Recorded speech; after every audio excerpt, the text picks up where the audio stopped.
Duha ka mga sakyanan nalimbuwad sa may Cebu South Coastal Road sa Barangay Lawan, Uno, Dakbayan sa Talisay. Sayra nato kini pinagi sa report ni Femari Dumabo.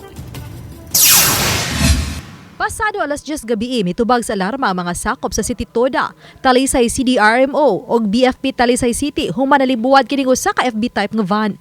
Mato ni Joy Tumulak, hepe sa City Toda, nga base sa pakisusi nga unang nadumbulaan sa van ang motor hangtod nga mibangka sa poste sa Center Island og nalimbuwad. Ang van ug ang motor ang parehong pa northbound. Nga kining maong motorsiklo nga gikan siya sa outer lane, nikalit ni siya og tabok sa middle nga mo paingon sa inner lane.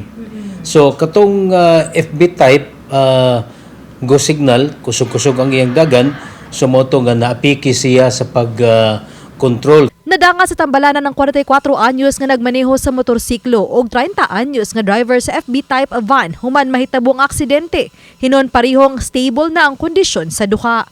Nagtinabangay ang mga sakop sa BFP ug City Toda sa pagpatindog sa van. Samtang nalimbuwad usab kining pick-up human mibangga sa usa ka kahoy sa Center Island pasado alas 11 ganihang buntag dinhi gihapon sa may Barangay Lawan 1 sa Cebu South Coastal Road.